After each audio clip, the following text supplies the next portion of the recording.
વડાપ્રધાન નરેન્દ્ર મોદીનું હમણાં જ ઉદ્બોધન પત્યું છે। પીએમ મોદીના બાળકો માટેનો પ્રેમ પણ આ એક પ્રવાસમાં આપણને જોવા મળ્યો। બાળકો માટેનો પ્રેમ દરેક પ્રવાસમાં આપણને વડાપ્રધાનનો જોવા મળે।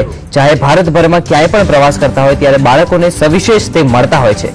આ વખતે પણ સુરત પ્રવાસમાં ખાસ કરીને જોવા મળ્યું। સવારે સર્કિટ હાઉસથી જ્યારે નીકળતા હતા ત્યારે પણ એવા દ્રશ્યો જોવા મળ્યા હતા કે તે ગાડીની પાસે બાળકો આવ્યા અને બાળકોને વિશેષ કરીને તેઓ મળ્યા હતા। અહીંયા ઘણા બધા દ્રશ્યો આપને દેખાઈ રહ્યા છે। ઘણા દ્રશ્યોમાં આપ જોઈ રહ્યા છો બાળકો માટે સવિશેષ પ્રેમ વડાપ્રધાન નરેન્દ્ર મોદીનો જોવા મળ્યો। સાથે બાળકી સાથે ગોષ્ઠી પણ કરી। તો આ પ્રવાસમાં બાળકો માટેનો પ્રેમ વડાપ્રધાન નરેન્દ્ર મોદીનો ખાસ જોવા મળ્યો। तो वडाप्रधान नरेंद्र मोदी अलग अलग 5 तस्वीरों आप જોઈ શકો છો। આજે દિવસભર ભરચક કાર્યક્રમોમાં વ્યસ્ત રહ્યા વડાપ્રધાન અને હવે તેઓ સેલવાસ જવા માટે ઈચ્છાપુરથી વ્યારા જવા માટે રવાના થયા છે।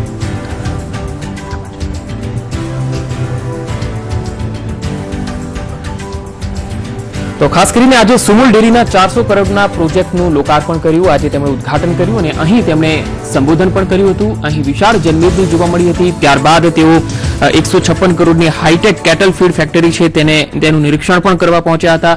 થોડીવાર પહેલા જ તેમણે તાપીની અંદર જઈને એક ઉદ્ઘાટન કર્યું છે। વડાપ્રધાન નરેન્દ્ર મોદીએ જે પ્રમાણે સવારથી સુરત પ્રવાસ ચાલી રહ્યો છે